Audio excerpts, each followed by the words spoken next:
This podcast is brought to you by the Prospect Research Institute, where researchers come to learn, innovate, and connect.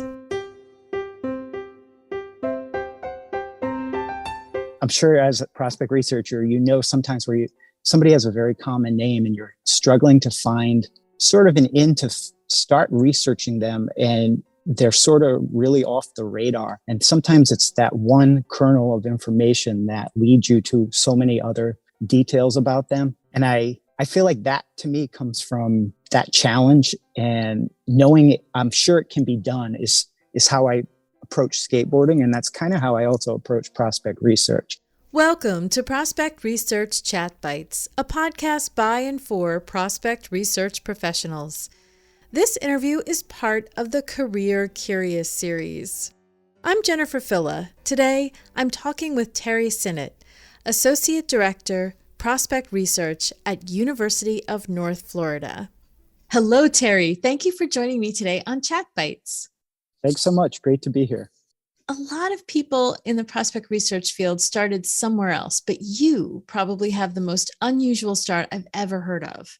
And I'm wondering if you're willing to share what path led you to prospect research. Sure, because it probably wasn't a very direct path at all. My background first was in journalism, which seems to me like a normal path to prospect research. But I did that for, I guess, about 13, 14 years. I was a newspaper reporter and then a copy editor. And out of the blue one day, I'm also a longtime skateboarder, I should mention that. Out of the blue one day, I had gotten a call from Cirque du Soleil in Canada about a new show they were doing. And they wanted me to be a freestyle skateboarder in the show. And I had a copy editing job that I really loved at the time. I was laying out the business section, editing stories, and I was no longer having to go to all the municipal meetings and things like that. And I thought I really liked doing this. And then this opportunity came out of nowhere for this new show that they were developing it would run 4 years in New York City at Madison Square Garden. And it involved going up to Montreal to train and then down to New York. And we do the shows for about 6 months on between the rehearsal period and the show times. And then you'd be done for the year knowing that you'd come back 6 months later. To make my career path meandering a little bit more, I needed something to do during that 6-month period. And I ended up joining United Scenic Artists Local 829 as a set painter. So in the off season of Cirque du Soleil, I would set paint on movies that were filming in the Boston area. So I worked on Shutter Island for about 5 months. I worked on the Wes Anderson film Moonrise Kingdom. I worked on the Ben Affleck movie, The Town. Basically anything that was filming in Boston, I would try to work on that. I ended up getting into the union, and I'm still actually a union member there. I just have not worked in that field for about 10 years now because I ended up going into prospect research I did the Cirque du Soleil show 4 years. When that show ended, I thought, do I want to go back to journalism? And I was still in touch with a lot of friends who were trying to leave the field at that time. A lot of the daily newspapers had either been bought by bigger companies and the working conditions didn't seem as good. And I was thinking of using that journalism experience to try to work maybe at a college publications office, in their communications department. And I happened to look to see what Providence College had for listings, because I had actually gone there and I had interned in their communications office right after I graduated in 1994, before I went into journalism. And I happened to see a prospect research job. The title was research analyst. And the bit that caught my eye was that it said electronic research. And I thought, well, I do a lot of electronic research as a reporter. I was used to going to assessor sites and looking through court documents and things like that. So I decided to apply for the job. So that brings me up, I guess the spring of 2012 is when my journey into prospect research started. But it didn't actually seem that different from being a reporter, aside from the fact I was no longer calling people to get information. Like, I was already doing a lot of this work as a reporter, trying to find background on people before talking with them. Now I was usually only relying on public information, and you're no longer calling them up on the phone. So I think that kind of explains my background and how I ended up in prospect research. And I've been doing it for 10 years. And that's what I feel like I will continue to do. Aha. So we converted you from journalism essentially, and you had this kind of foray into the entertainment field. I was never trying to be in the entertainment world at all. I'm a longtime skateboarder. I've skateboarded since 1985. It's still what I do in my free time, and that's what I'm passionate about. So when the opportunity from CERT came along, I debated it for a few months and just negotiated back and forth. And then I decided I'm going to take this foray into the entertainment field, and then I'll come back to journalism. And somehow along the way, I ended up in prospect research, which I think is the normal path for a lot of people that work in development and advancement. I don't know too many people that knew of it as a career opportunity when they were in school, for instance. Right. It's a very fast growing field, fundraising generally. Now that you've had this entertainment experience, do you feel like there's any advantages it gives you or insights that you bring to your research work? I don't know that the entertainment field does. I was performing on stage doing 2 to 3 shows a day. And then I was set painting and the other time. So both of those jobs were in the entertainment world. I almost think of that as an alternate existence to what I'm doing now. I think that my time as a reporter really informs my prospect research, but not so much my journalism. But I do think my time as a skateboarder and the things you learn about trying to learn and fail at doing a trick really wired my brain in a certain way that I don't like to give up when I'm doing research. And I feel like there's got to be a way I can figure out, maybe if I try searching this way, if I try looking here. I'm sure as a prospect researcher, sometimes where somebody has a very common name and you're struggling to find sort of an in to start researching them, and they're sort of really off the radar. And sometimes it's that one kernel of information that leads you to so many other details about them. And I feel like that to me comes from that challenge, and knowing it, I'm sure it can be done is how I approach skateboarding. And that's kind of how I also approach prospect research. And the flip side of that is maybe you'll spend way too long convincing yourself that some of this information can be found at times. I really like the analogy with skateboarding and the persistence you have to practice, because you have to train your body and your mind to work together to be able to do it. And research is much the same way. There's always something new to learn. And you mentioned the common names. Now we're seeing some changes with Google where it's just, at least for me, it's not giving me the same results. And those nuggets that used to be down on page 10, 11, 12 just aren't there. And I have to find a new way. And it just takes time and exposure to different types of prospects or problems in research. And that's what I like about research. There could be a monotony to it. You're doing sort of finding information on a new person, but every once in a while, there's something that's really challenging. And that challenge is what I really like, because I'm pretty persistent and stubborn, I guess. So I'll keep trying to see if I can figure out a way to find this. But like you're saying with Google, I used to feel when I first started doing it, it was a lot easier to put certain words in quotes. And if you were just looking exactly for this term to show up, now I don't know how their algorithms work exactly. But yeah, I do feel like the information can be more scattered this time, and including a lot more things that I don't want to see. You mentioned that your reporting experience brought much to your prospect research. What could we learn as researchers when we're not reporters? That's a good question. I do think that as a reporter, you're usually putting your most important information up high. And it's hard for me to say that other prospect researchers aren't doing this. I just think, though, as a general rule, we should try to put the really important stuff up high. This is so-and-so. She's a multi-million-dollar donor who has donated to these causes. And don't bury the important stuff in your research. You can either allude to it and have the supporting evidence further down, but I think elevating that to the front of your research communicates a lot more, and it doesn't get lost. If you're trying to share a new prospect with a gift officer, explain why this person is good.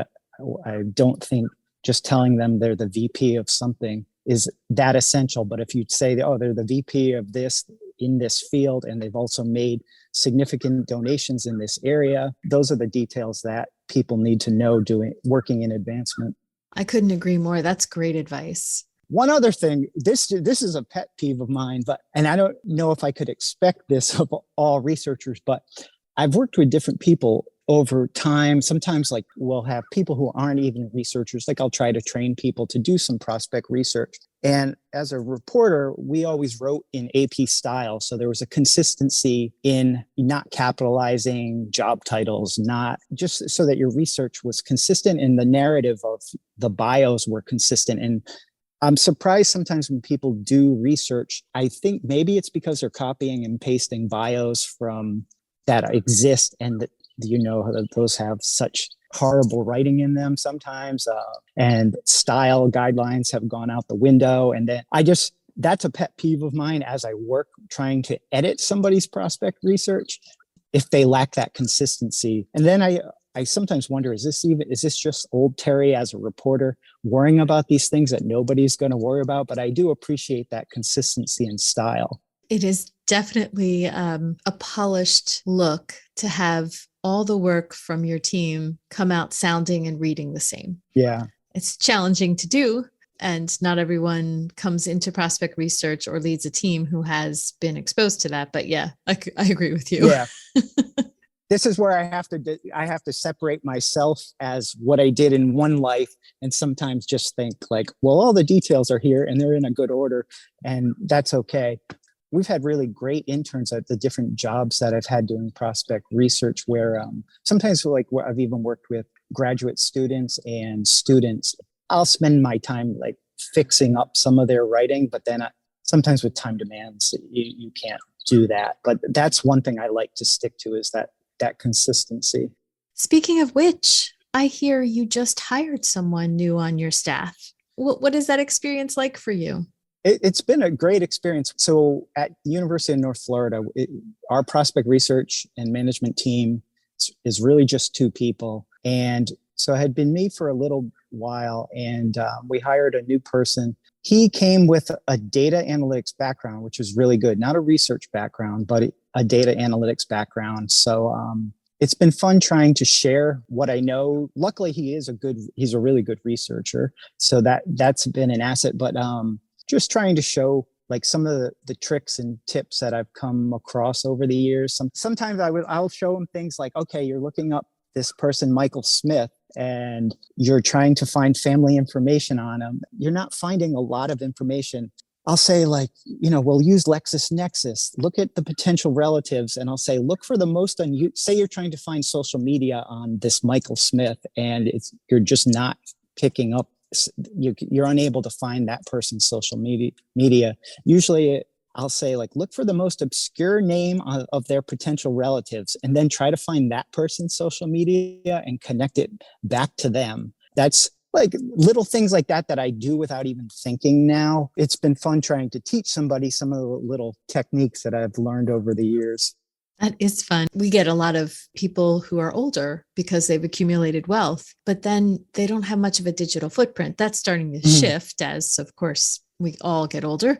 But yep. I would always look for their kids, because their kids might have a Tie the Knot website from when they were getting married, or they have a blog. Yeah, you could totally find stuff about their children.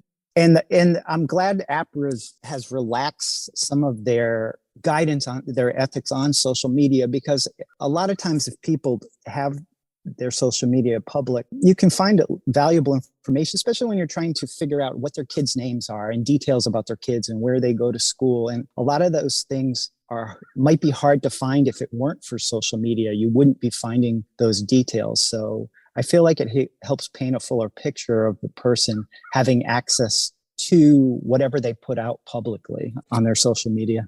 Yeah, it is helpful that APRA has consistently been evolving its ethical guidelines along with the culture of information. The culture has changed about social media, so it makes sense to change how we use it. Yeah, and then I always make sure to attribute it if I'm finding things that I like. It appears that they own a house in overseas in such a place, but their public records are different. Like you're not able to prove they own it. I'll attribute it to social media, like according to their Facebook profile or something like that. But there's sometimes some certain countries it's not as easy to find the information and back it up with documents or factual proof. True.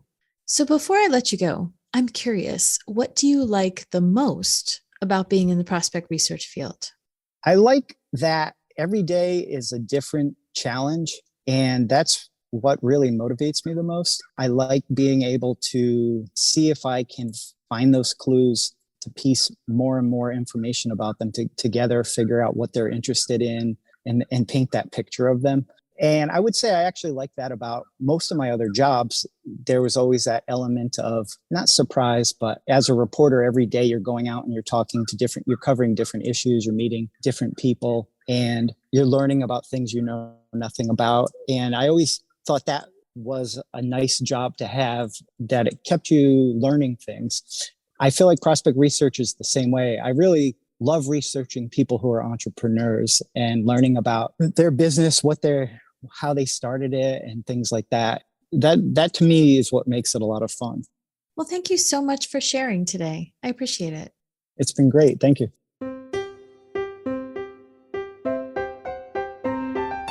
That was Terry Synnott, Associate Director, Prospect Research at University of North Florida. Would you drop everything for a chance to perform with Cirque du Soleil? Do you have the same kind of diligent pursuit that Terry described as he learns a new skateboarding trick or chases down a piece of information?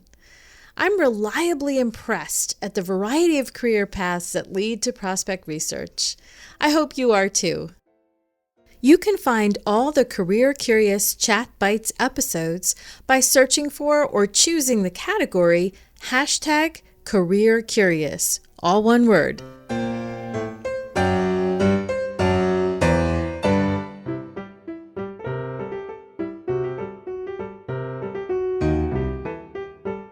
Hey, if you enjoyed listening to this podcast, you have to come check out the Prospect Research Institute's learning community. It's a membership community with powerful resources, great discussions, and comprehensive courses.